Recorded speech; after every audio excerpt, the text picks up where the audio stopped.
Although was a workshop that said age ain't nothing but a number, when you get my age, I'm 81. Oh, wow. It's more than a number. It's much more than a number. Thank you. We had a very enthusiastic, very spirited workshop. And I've been doing faith activism now for maybe the last 10 years, and I was really surprised and delighted at how rapid the people in this workshop moved, and the possibilities that can go forth from this workshop with just a little bit of energy. So I'm just going to highlight some of the things that came out of the workshop and some of the issues around where we go from here.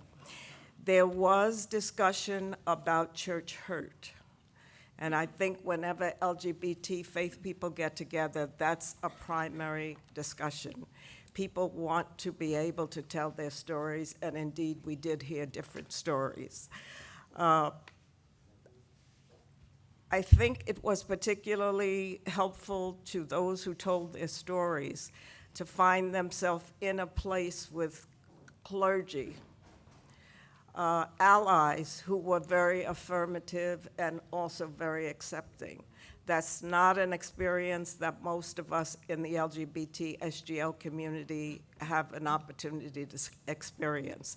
So I think out of the workshop comes the anticipation and the opportunity, as well as the desire to have the LGBT people who identify as of faith, and you know we're still a minority in our own communities as well as in the larger LGBT community. But I think what has come out of the workshop is the ability to see that we do not have to be isolated, that we can identify both LGBT and of faith, and that there are avenues that we can begin to see where we work and where we move forward. It was mentioned several times that Puerto Ricans have to look to the strengths of their culture to find the resources that will make it possible for them to do this social action work. And that there are, in fact, in the culture, in some of the, I don't want to say indigenous religions, but Santeria, places where we can find a great deal of sexual fluidity, and that we should be thinking of them. Although many of us identify as Christians, those are opportunities to grow on what is already in the culture. I was going forward. I'm an educator, but I'm an organizer. So I see great potential here for going forward. And I did have an opportunity to speak to Dr. Cruz, and also I will be speaking to Reverend Fernandez, because we're moving forward. We're moving forward.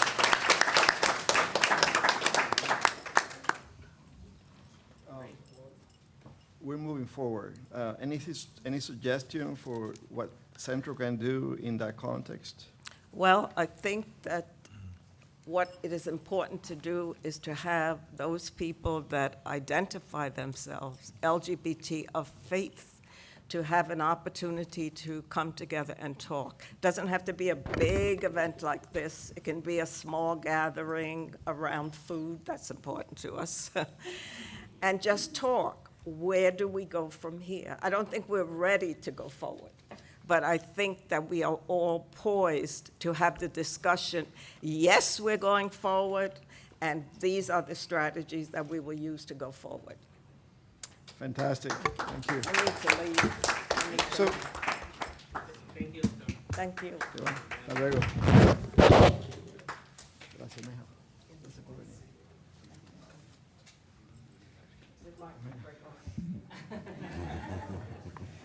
So moving to the next topic, which is Puerto Rico in crisis. This is an area where, there are 100 people here, 200 maybe. We may have at least 100 opinions about what to do and where to go.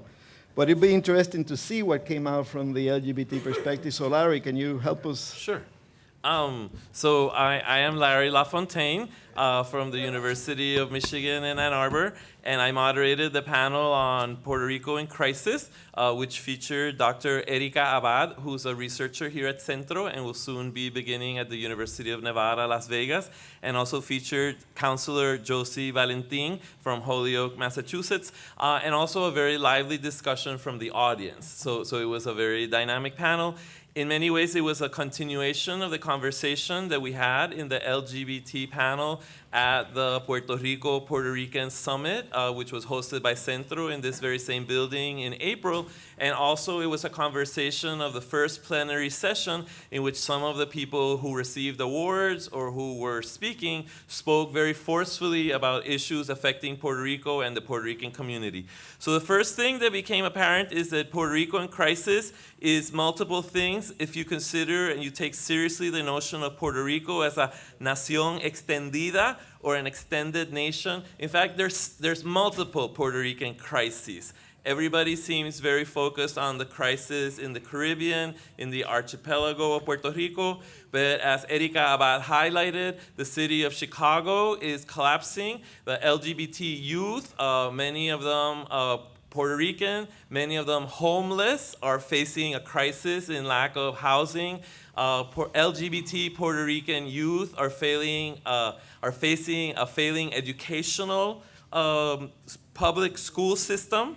So that it would be important to keep in mind those multiple crises, the crisis of a city like Holyoke, Massachusetts, which is predominantly working class and poor, where Puerto Ricans are extremely disenfranchised and marked by decades of racism, so that as we build those bridges and think expansively about what we can do here and what Puerto Ricans are doing there, that we not forget the multiple oppressions and situations that we are facing.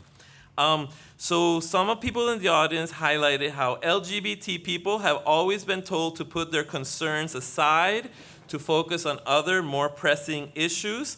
So the question becomes, how do we maintain our queer voices? In other words, to talk about the crisis in Puerto Rico or the Puerto Rican crisis as a queer issue, as an issue that affects LGBT people, in which LGBT people are directly affected, whether because they live in those places or because they have family members and friends who are suffering those situations. People insisted that we are a queer people standing together, impacted by this, wanting to help and to be part of the solution, that we need to showcase real unity of multiple groups, sharing the pain and coming together to overcome the exclusions of racism and homophobia. The one thing is the need to come together, the way that Black Lives Matter movement has brought people together to be ready to face severe criticism of our actions. And one specific idea or goal that was discussed quite a bit was the need to empower people and to raise awareness. So to raise awareness here and in Puerto Rico about the need to have a political voice, political participation. Several models were shared about small groups, small education projects to actually lead conversations to make people aware of the different things they can do, whether it is to vote in elections, to contact their elected representatives, or to raise awareness through other ways. Entonces hubo una insistencia muy grande en la educación como una respuesta posible a nivel individual y a nivel comunitario. People insisted in the necessity of addressing the lack of civic engagement and replicating good models. Some people suggested a more visible and forceful intervention in the Puerto Rican Day Parade as one way to do this in a context which receives lots of media attention. And people were also very insistent in how this crisis is going to continue to affect sexile. In other words, the continuous migration of people either who are LGBT Puerto Ricans or who are facing homophobia in Puerto Rico and are going to come. Larry. Sorry, Larry. I got to get back to you. What do you think Centro can do in this context? Because, you know, we don't do voter registration. So Centro, fortunately, has been doing several things. The fact that we are all here is a sign of that. A round of applause for Centro. So the fact that Centro included a panel at the Puerto Rican Summit was meaningful, and the fact that you have convened all of us here to continue to discuss this, the fact that Centro already published a special issue of Centro Journal in 2007, and that you have just accepted to publish a new one. And part of the importance of having up-to-date scholarship on this topic is that people are really identifying what are the issues and identifying what is the state-of-the-art scholarship. So I would say a continued commitment to fostering the type of research that is necessary. So Luis Aponte Pares in April was very insistent about the need to actually have demographic data, like literally explaining in numbers clearly what do we know and what do we not know. So I would say that is the best thing that Centro can do. Well, there's one that you missed, but that one, we have a data sheet on same-sex partners, marriages or couples from the census. It's the first publication. It's already posted on our website. Why didn't we have copies for you today? It's because we just finished it like yesterday, but it's posted and you can print it at home. But the other piece that I wanted to get from you, Larry, because you're a scholar and you understand this, is the importance of collecting collections, acquisitions of people donating, documentation of their struggles, their life, and as important, an oral history of people who have made a difference that interpret that documentation in that history that we collect. Because otherwise, you leave it to us, and sometimes we're not as good as the person that lives the experience. So I know Erika Abad shared experience. She has been doing those oral histories. So I think that there's a huge need for more scholars, whether it is independent scholars, students, university scholars, faculty, researchers, to continue to gather those stories, multi-generational stories, because it's as important to look back as it is to look forward. And also to get the archives, but hopefully not to lock them up for too many decades, because I know some of the materials are coming, but they have restrictions. So to consider the restrictions so that maybe not immediate release, but also not too long. Here's a promise. You saw the pamphlet that we did with collections that we have. I need to promise you that we're going to add to that. How many? At least 5 or 6 new major collections like the Fragoso one and others. We need to do a collective effort to document this history. Otherwise, we disappear. Trust me. Now, the next panel is one of, you get to this age and you start receiving this ARP stuff, and you ask yourself, where did this come from? Well, I'm in that bracket right now. So, Ronnie, you want to share what's so specific about the LGBT community and the elders, yes. yeah. Yes. But before that, Ronnie, just 1 second, because I know that some people are leaving, and I don't want anybody to leave without these. These are going to be in the reception area. So when you leave, where you grab your registration, you can grab as many as you want. Okay? So just to let you know. Our panel, which was called Age Ain't Nothing But a Number, and I recommended that title to just demonstrate that it was going to be a lively panel discussion.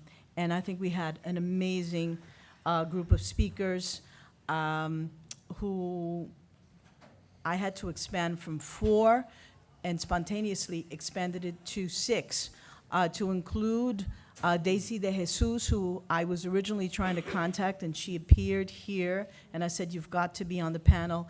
And Pedro Peters Maldonado, I think he has left, but he was the first openly gay legislator elected in Puerto Rico.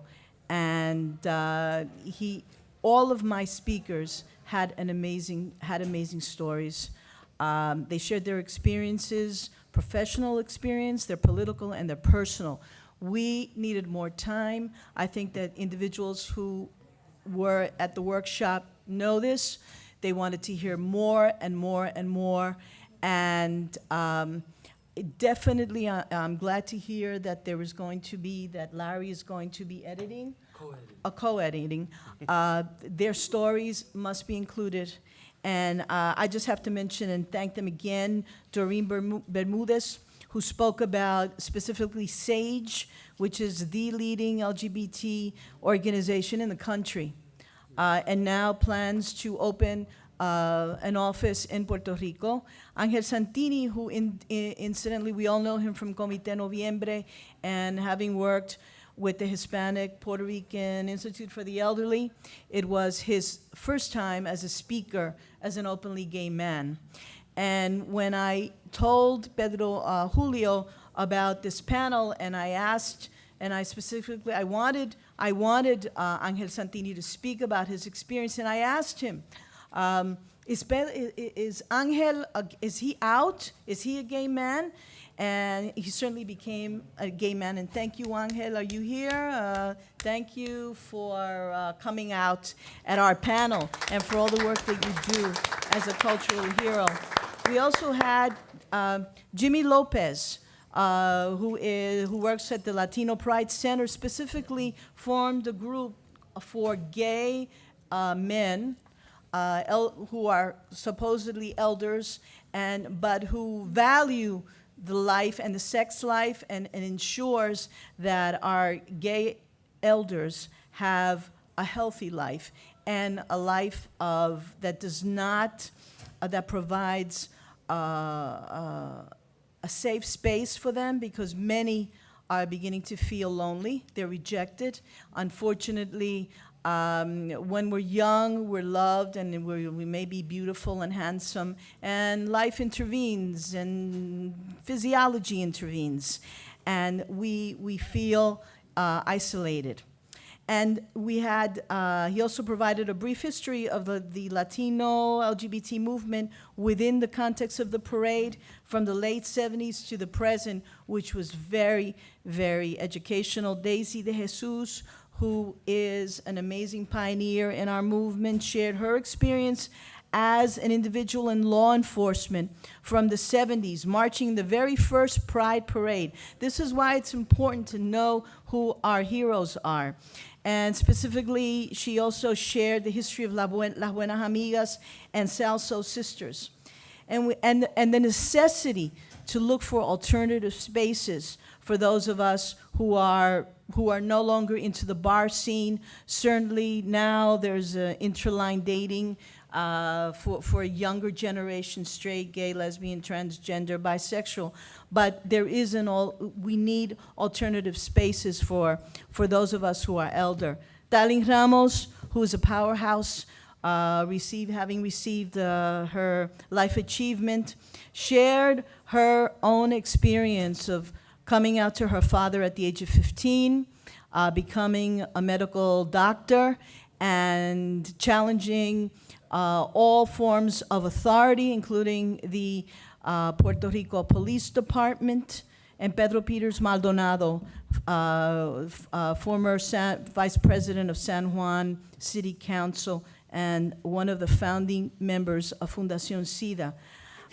We needed more time. But one of the things that we needed more time to hear their stories.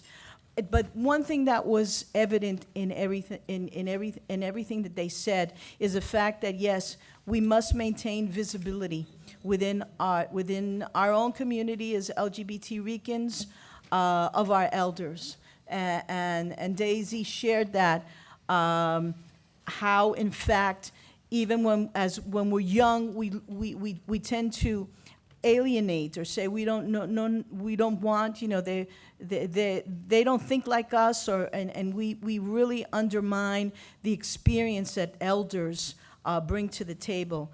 This panel was described as bringing elders to the table, but certainly the speakers at this panel are the pioneers, and it is those elders that, because of those elders, is that the younger generation have a table, and for that we have to remember, and that goes, that also involves the need to honor our history. And I challenge everyone in this room, especially everyone in my panel, to please donate your papers to El Centro Yay! immediately. That is how we honor our history, we honor our heroes, we honor our people, and donate to El Centro. And you know, having a little bit of a history as a fundraiser, also consider bequeathing, if it's your insurance or part of your insurance, to El Centro. El Centro should have a building all its own, and I hope to see that in this lifetime. Thank you.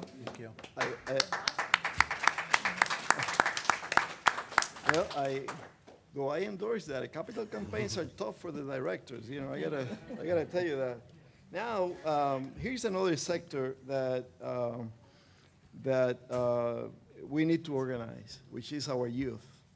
Since the times of the FUSP, anyone remember what that was? It was a Young Lord spin-off on young people. Since that time, we haven't had unity of clubs and whatever in our youth. They're disbanded. Now, think about the Dreamers and all the fantastic mobilization that they do. Think about Black Lives Matter. They're all young people. They mobilize for civic disobedience like nothing is in the future, right? Where is our youth? We need to start talking to them and see what is it that we can do. Centro has a person designated to organize a summit like this sometime soon, in the next two, and it's Mariela Boy, she's there. So I encourage, she's sitting right there, raise your hand. Any young person that you think can help us put together a summit for youth, please pass her their emails and we'll try to do better. But in any case, Leandro va a decirnos from the LGBT perspective, how do we go about it? Now, Leandro is going to be in our conference call next week, right? Yes. Okay, good. Bueno, buenas tardes a todos y todas. Gracias a Pedro, Julio y gracias al Centro por hacernos la invitación de estar acá. Para nosotros, para la Comisión Latina sobre el SIDA y para su Centro para Jóvenes LGBTS, Oasis, ha sido un placer estar aquí. Debo empezar por decir que definitivamente en este taller de juventud lo que careció fue precisamente la juventud.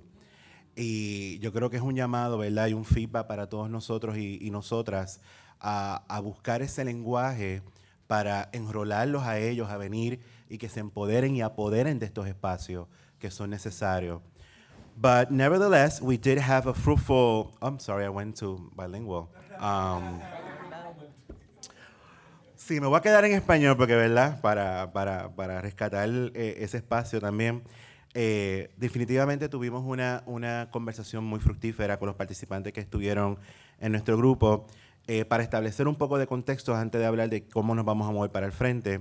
Hablando de nuestros jóvenes LGBTS, definitivamente todavía sigue habiendo la necesidad de trabajar la homofobia, la lesbofobia, la transfobia. Definitivamente hay escasos recursos, si no hay recursos para trabajar con mujeres lesbianas. Y particularmente en este tema de mujeres lesbianas, la falta de un liderazgo, de un role model, de una persona a seguir para estas jóvenes, fuera de lo que podemos ver en televisión, pero que se identifique no solamente con ser puertorriqueña, sino con ser latina. La falta de educación a nuestros núcleos familiares para reducir el rechazo por tu orientación sexual, por tu preferencia sexual. Y esta barrera fue bien interesante porque es el manejo de identidad. Y no necesariamente el manejo de identidad se dio desde la perspectiva LGBT. Se dio desde que tú eres una persona que naces en Puerto Rico, que te crías en Puerto Rico y por alguna razón tienes que venir a Nueva York.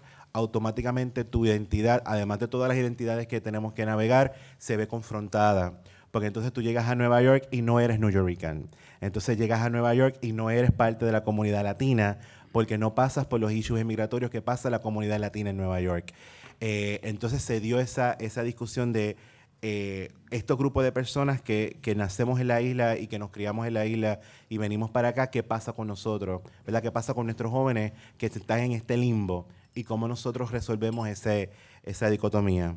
Así que como estrategias para el centro, definitivamente hablamos de que tenemos que seguir trayendo estos issues a la luz pública, tenemos que seguir creando visibilidad, y la visibilidad, por lo que escuché en varios de los paneles, sigue siendo un tema. The group actually stated this, and they want to make the center accountable for keeping us connected. Keeping this group connected, so that the work that we brought forth doesn't get disseminated. So people express an interest of keeping connected to the Centro, or having the Centro create a mechanism where we can bring and keep collaborating. There was also a strategy, it seems that working with LGBT youth, there seems to be certain groups or organizations that do certain things. So using El Centro as a vehicle to unite these agencies so that we can provide services more holistically, and that they supplement each other instead of competing with each other. And then finally, crear espacios prácticos para jóvenes, pero esta estrategia va dirigida a no solamente crear espacios prácticos para ellos, sino hacerlos a ellos y a ellas los protagonistas de este espacio. ¿Verdad? Quizás muchos de nuestros jóvenes se sienten que no están al nivel de liderazgo donde quizás nosotros o ellos piensan que los estamos sosteniendo, y por eso es que no se envuelven. Entonces no es solamente crear el espacio para ellos, sino hacerlos a ellos líderes y protagonistas de este espacio. See, that's what we're looking for, specific stuff. Now, I got to tell you, Centro has a hub that at least in principle, which is a software that allows us to do outreach very effectively through social media and so forth. And we started that with the LGBT community and Pedro Julio, but we need to build that. So that role as convener, we promise to keep. We need to then find concrete events and things for happening. But the LGBT youth, I think, needs to be a component of the overall youth mobilization, because that's for acceptance, that's for inclusion, that's for all kind of good reasons. And so that, maybe you can be part of that conversation, but we definitely need to do more in that.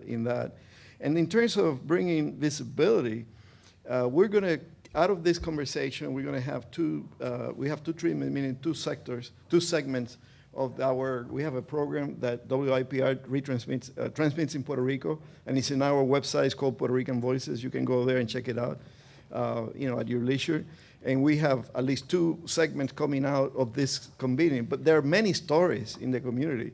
For example, a housing development for LGBT community in Chicago. Is Erica around still? No, she left. Right?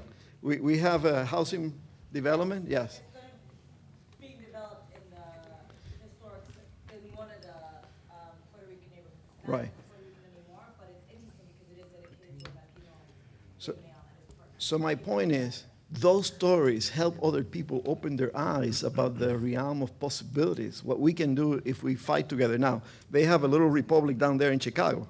You gotta, they're way organized. They have a lot of political power there, and we need to build that everywhere. In any case, youth is an important component. Now, ahora Vanessa nos va a hablar de trans para que tú lo sepas.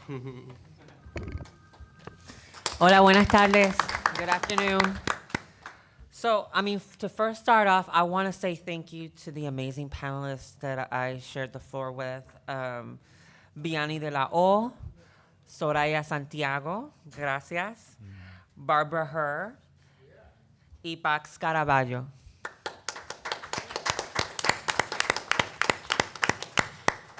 So I think overall, we had a theme, and the theme was unity, right? But we also, before we came with strategies and conclusions, we needed to talk about the barriers. What are barriers that the trans community are facing? And a lot of the barriers have to do within ourselves. There's a lot of competition and a lot of hate and within the community, within the trans community. And also there's a lot of transphobia that trans people get from the LGB community, and how can we workshop that and work around it, and what we can do to unpack all that homophobia, that transphobia, all that internalized things that we're keeping, that we're taking it out on each other, because it's hindering our community. It is really hurting us and is keeping us from moving forward. And also, one of the barriers that we discussed, I have to say also that we did not have enough time. This is a conversation. We had a packed room, which was amazing. We needed at least a minimum of 2 hours. I didn't even get to go through all the questions that I have, written down. But that shows the need. That shows the passion, and that shows what much more needs to be done. Conversations need to be had here and keep going outside. They need to keep happening in every place, not just in these places where LGBT communities are, but in places that LGBT communities are not, because that is where those conversations need to be had. And our labels, labels are things that people saw as a barrier, having the need always to say, hi, my name is Vanessa, and I'm trans. And always the need to carry a label, and always the need of having to have like a sign and having to say my whole story in 5 seconds when I'm introducing myself to someone.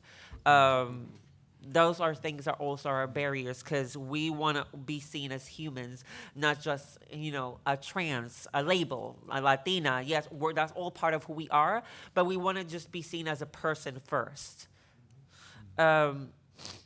Also, immigrants, people who come from other Spanish countries, not having social security numbers, that creates a lack of, and then of access to employment, education. And then that connects with, us needing to do survival work, sex work, all that, what we need to do to survive. All that comes from that, people not giving us that access. And then trying to stereotype us and being, well, all trans people are sex workers. All they do is this. There's nothing wrong with sex work, first of all. It's your body, do what you need to do, right? So we need to be sex positive. And also, but we should have options. But the people, the community, that I would say the cis, straight, white, hierarchy in the business world is what keeps us from getting those education and the jobs and the careers that we need. So we need to do what we need to do to survive, pay our bills. And then people blame us and say, oh, that's all they're good for. But you're the ones closing the doors in our faces. So we need to do what we need to do, right? And also, we talked about what we feel that society needs to change. We're here, we exist, we're not going anywhere. We've been here for way before this whole bathroom issue now came to light. With now, sometimes I feel scared. We talked about that. Now us feeling scared of using the bathroom. When we've been using the bathroom that corresponds to our gender for years, decades. But people didn't seem to care. It wasn't an issue. Now, we're bringing visibility to it to, I guess, try to help us. And, but that same visibility is what's getting us killed. It's what's hurting us. And it's what's creating us, in the same way we need that visibility, but it's creating a safe environment for us. So it's like having discussions how we can switch and those narratives so we can create a safe space for all trans people. Because we need to be able to navigate life not thinking that when I turn the corner right here or when I get out of this building, I'm not going to get bashed or beaten because I am assumed, or someone's, I'm assumed to be trans or who I am or a woman of color. Also, we talked about how can we address the sexualization and how a lot of times trans people are, sexualized and fetishized and looked as sex objects. And that comes a lot from social media, right? People post these things on where they don't want trans people, but when they want sex or they want something like, oh, then that's what we're good for. And that also comes from the background, I think, of us, the background and the history of sex work, that people think that that's all that we're good for. And I'm not saying, hey, I'm not saying that we're not good at sex, because I'm sure a lot of us may be, but we can do a lot more than that, right? Because there's leaders, there's so much rich history and potential in the community. There's leaders, there's teachers, there's principals. We are in many communities, and we are in many aspects of the career paths. And I mean, people don't have to walk around with a label. I know people who are in really high positions, and they keep themselves stealth for protection. But we are there. We are still represented. Also, the trans masculine spectrum is still very underrepresented in the trans community. And I appreciate that the PAX was there, because we needed that trans masculine perspective. Because yes, trans women are, and specifically trans women of color, are getting killed at higher rates, but we still need the voices of the trans men, because they make the other 50% of the trans community. And I think what we need is allies. And for those aspiring allies to not only say, oh, transphobia's got to go and all this other, this amazing stuff, not when they're in front of us, but when they're not in front of us. To keep these conversations going, we need that. We need as many allies as we can get. We need people to advocate, even though we can clearly advocate for ourselves. But allies, we need them. We need education. A lot of this comes from a lack of education. People need to know what trans is and truly understand what trans is. So there needs to be more education in schools about trans people, who we are, where we come from, and for trans people to be normalized. We have families, we have kids, we have jobs, we pay bills, we do everything as everybody else. And that needs to be brought to light, because some people think, I'm not exactly sure what sometimes people think in their heads that trans people are, they do. But they sometimes clearly do not think that we're human.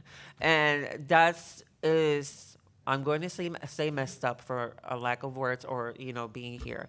But it is really messed up. It is horrible that people can't humanize trans people and love people and accept people for who they are and accept people's differences. No matter if I'm Black, Spanish, trans, gay, life is rich and beautiful because there's diversity.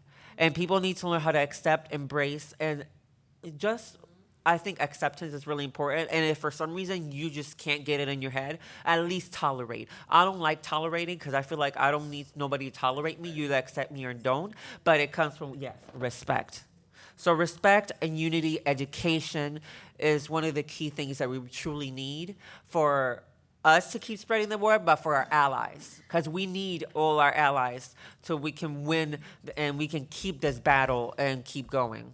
Fantastic.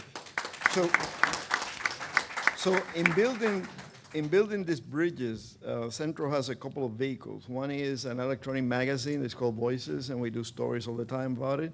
And sometimes those stories are transferred to the video Rion. The boss of all of that is Mr. Jose de Jesus, who's been putting together this with Pedro Julio. And Jose he's the boss of operations, okay? He can send people to do things every day. So let him know all those stories that build those bridges, all those voices that we need to have representation of in our discourse. Yeah, I feel like it's really important for trans stories to be there, their stories to be shared, and things that matter, not superficial things of when did you have the surgery, or what do you have in between your legs, or what have you had done, because that's nobody's business. Talk about do you have children? What are your aspirations? What are your career goals? Like things that are, that have a foundation. Not that the surgeries are not important, because they're a big part of who we are, but that's not only who we are. We're not just hormones and surgeries. We're more than that. I think, Maria, Richie, we were working on a story, right?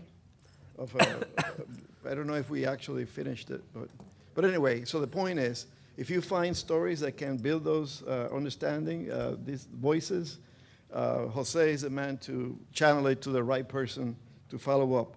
Ahora, Jorge nos va a hablar de la cultureta. Thank you.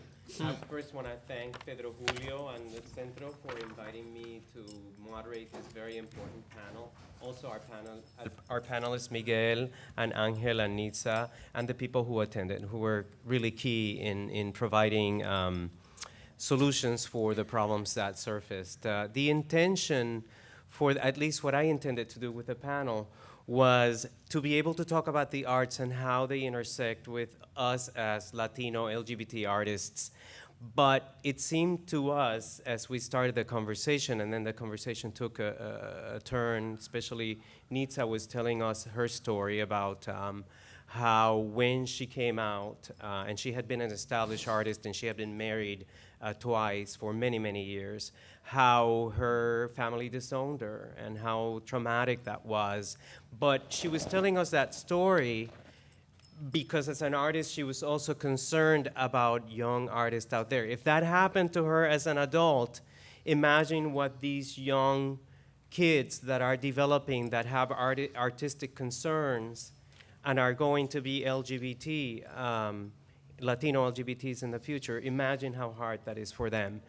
Which is really ironic, and I think Vanessa brought this up, that sometimes visibility has negative outcomes, like a backlash into what's happening, because now we have a lot more images, positive images of gay people in the media. We have Pedro Julio Serrano, and other activists in Puerto Rico, like Ada, who have been open and shown in television during the fight, and you would think that would mean something to those kids, and probably it does, but it still makes it really hard for them to come out. So the question was, what can we do to help these young kids develop their art in a safe environment? Because sometimes they might not even know, as young kids, where they are with their orientation, and that's normal, right?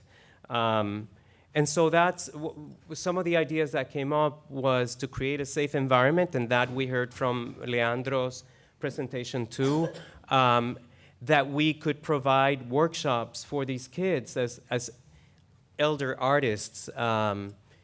It could be talking about what an artist, an LGBT Latino artist, means, talking about our art.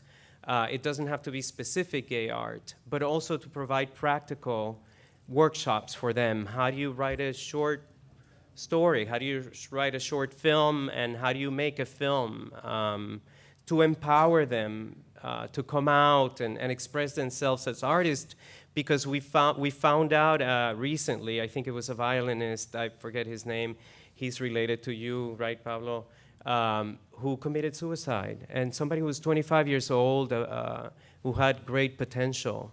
So if we could provide those safe places where those conversations could take place, and if we could provide them with our knowledge, and that also came in with our elder panel, that these people are not just elders, they have so much information and history they can communicate to young people. And if we could have that, that would be great. We talked about perhaps creating scholarships also for them, because when they get disowned by their families, they have no money to go to school, to art school, for example, or to pursue their art. We also decided to meet again. And so what I'm thinking, what we could do, and Centro can do for us, is we should be joining that conversation. And we should also see if there are other organizations in town who are already reaching out to youth who can provide those resources for us so that we can create that safe space for them to come together. Let me see if there's anything else that I'm forgetting. But in hearing the rest of the panelists, we have to do a lot of work with families. How do we change that? And how can we do that as activists, but also through our art? And that's something that is a little bit more difficult to determine. But I think that that's where it's all taking place, because if there's a lot of people that are out, if we're telling our stories out there, and if it's still not helping, we're not hitting where we need to hit. And I think that that's something that we need to continue talking about. Thank you. Fantastic. It occurs to me that, yes, we're going to meet next year in a summit, and we can plan, how that's going to feed into an organizing effort and all that. But in between, we need to do a lot of, sort of communications and talking. Centro has been using very effectively the tool of video conferencing, because we have now staff in Orlando and Chicago and so on and forth, and we have teams of our historians that are dispersed. We have done video conferences with librarians in Puerto Rico, with uniting campuses, 4 or 5 there, 4 or 5 here, to have conversations. And that's a technology that is very easy to apply to a group like this that is dispersed all over the country, certainly in the Northeast, so that when we have points of contact like the one we have today, we have already advanced the conversation and the organizing. So definitely we like to support that effort in any which way we can, and we're going to try to do that with the Youth Summit. And yes, we need to be conveners. We're neutral ground. Yeah, for the most part we are. Yeah, you are. In any case, so el próximo panel es difícil. Yo no sé cómo Carlos sobrevivió la conversación, porque that's the issue that's I'm here more trying to figure emotional. things out. Is a one that is the most emotional, yet sometimes the most divisive as well. So how do you handle all that? Well, we had Ada with us, so and Andy Prashak and Yvonne and Karina. We had tuvimos un panel muy interactivo también with the attendees. There's a lot of anger. There's a lot of frustration. There are a lot of questions that are not still answered because of la Junta de Control Fiscal. But before I go into that, we started by defining diaspora because a lot of people couldn't figure out, couldn't find the definition, and amongst the attendees, they really loved William Safran's definition. He's a professor emeritus of political science at the University of Colorado Boulder, and he distinguishes the diaspora from migrant communities with a 6th rule definition, which I'm going to share with you because everyone was really interested. And it's shaped by the idea of the Jewish diaspora. A diaspora maintains a myth of collective memory of the homeland as their true home. We can relate to that. To which they will eventually return. It's beautiful. The group is committed to the restoration,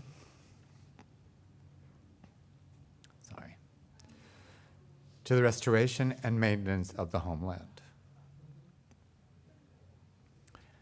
And they personally or vicariously, and they relate personally or vicariously to the homeland to a point where it shapes their identity.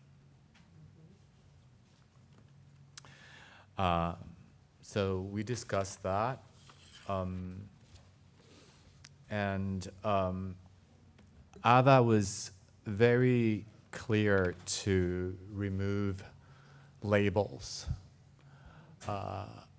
because we are all Puerto Ricanos. Whether we live in New York, whether we live in Puerto Rico, whether we live in France. And tenemos que aunar fuerzas como puertorriqueños y como latinos. Un caballero aquí presente, ¿su nombre? Jordan. Jonathan.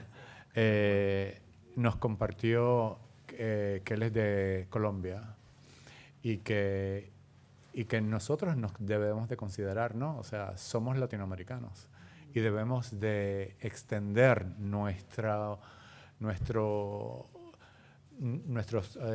concerns, nuestras preocupaciones, porque tenemos el Caribe, Centro y Suramérica que nos escucha y debemos de hacer ese outreach también.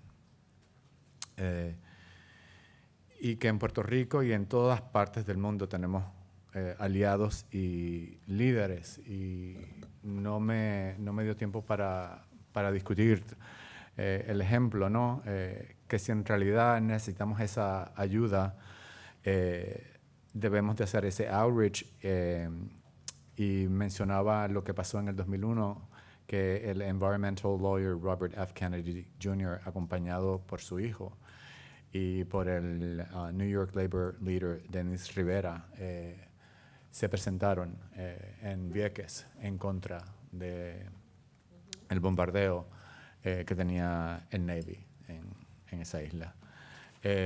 Sí, hay espacios y hay gente que quiere escucharnos y que se identifica.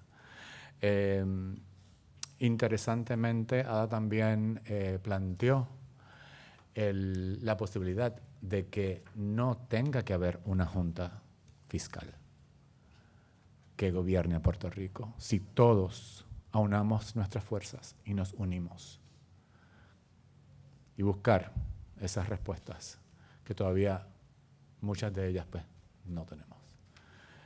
Y gracias, Ada, por plantear esa perspectiva. Sí que hay un sentido de tristeza, eso lo comenté con participantes en el lobby del centro. Hay un sentido de tristeza, injusticia e impotencia con respecto al ajuste fiscal y qué podemos nosotros hacer mañana para comunicar esa inquietud y frustración. Las camisetas, pues, hay una persona que tiene, pero no son tan numerosas como para abarcar un gran número de personas, pero sí decidimos que podemos salir hoy y comprar una pancarta en la farmacia y el hashtag sería no a la Junta. Es algo que todos podemos hacer y yo creo que enviaría un gran mensaje. No promesa. Hashtag no promesa, perdón. Vuelvo y repito que hay un vacío de respuestas sobre los canales que vamos a utilizar para sostener, promover y someter muchas de las medidas de ley relevantes a la comunidad LGBTQ si llegara la Junta. Me adelanto un poco a qué puede ser el centro con esto, y es organizar reuniones consecuentemente mientras todo este cambio en el gobierno de Puerto Rico esté pasando. Hablamos también que las organizaciones LGBTQ en Puerto Rico corren literalmente sin fondos y que los puertorriqueños y latinos tenemos que apoyar a estas organizaciones. Ir a sus websites y donar $5, $10, y darles el apoyo financiero que necesitan. Ada nos comentaba que muchas veces ellos toman préstamos personales para correr estas organizaciones.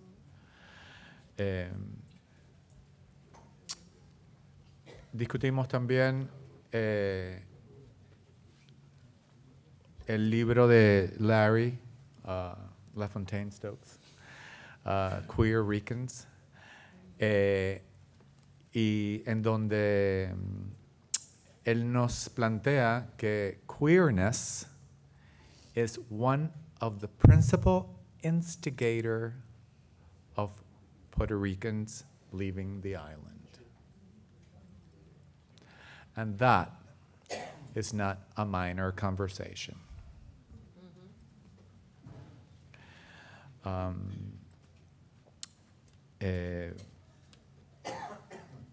De las opciones que tenemos como para el centro es crear un database de los líderes y organizaciones that can provide answers to this new questions that will arise if the Junta Fiscal gets to govern the island. Also outreach to the multiple LGBTQ organizations in Puerto Rico, which some of them are not unfortunately present here today. And then, I repeat, organize, again, ASAP as things develop in Puerto Rico. Fantastic. So, very quickly, one of the sectors that we're trying to organize is the environment. And I went to a meeting down there in Puerto Rico with some of the panelists that came to the April meeting. And one of the formats that we're following is having a video conference with 4 groups there, El Caño, Vieque, and 4 groups here, Hutch Point and Williamsburg and so forth, to have an exchange of ideas, best practice in organizing the community and so forth. So that's a vehicle that we can talk about, maintaining communication and a forum. I just want to clarify, Centro will not organize anything that is political. For example, opposition or in favor of the junta is not something we will be engaged.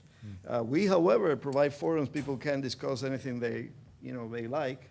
But remember that we're a state institution with public monies, and our Senate is dominated by Republicans, so we need to be clearly nonpartisan on activities that we do. But having said that, the database of information we can have, we expect to have, right now I'm writing an analysis of the crisis in Puerto Rico that will be part of a book that will be titled Puerto Rico, Puerto Ricans.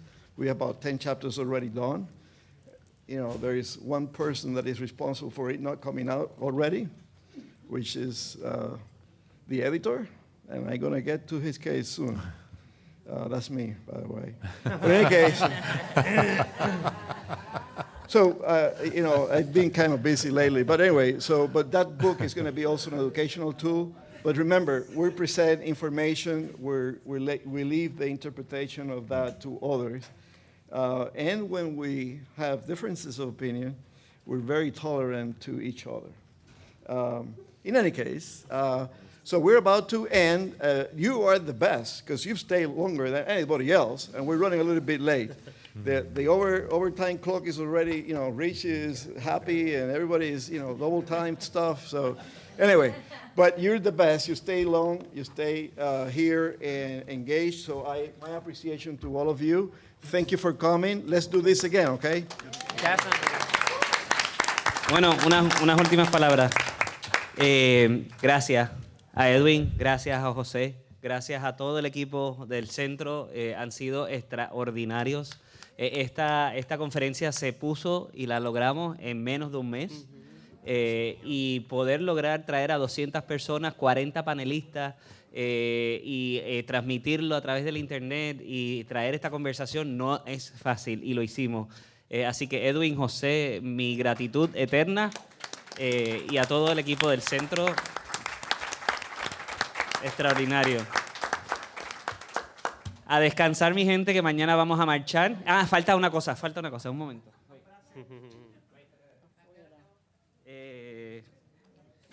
Hay un evento que vamos a tener el 20, le digo ahora, el 20 de junio, de 4 a 6 de la tarde, va a haber un evento por Oscar y va a ser en la 47 y Primera, es en la Plaza Hammer algo. Esa misma. Es un evento de 35 países por Oscar, que van a estar pidiendo la liberación de Oscar López Rivera el junio 20 a las 4 de la tarde en la 47 y primera. Así que todo el mundo allí a verdad, pedir la liberación de Oscar. Frente a las Naciones Unidas. Gracias. Y nada, solo agradecerles. Yo me siento bien orgulloso de una comunidad que contra viento y marea, contra tanto discrimen, contra tanto odio, contra tanta violencia, contra tantas cosas que nos han tirado en contra, estamos de pie, estamos en pie de lucha, somos parte de la sociedad puertorriqueña y hemos logrado tanto y tenemos que sentirnos más que orgullosos. Mañana a marchar orgullosos en la 45 y quinta y para adelante siempre.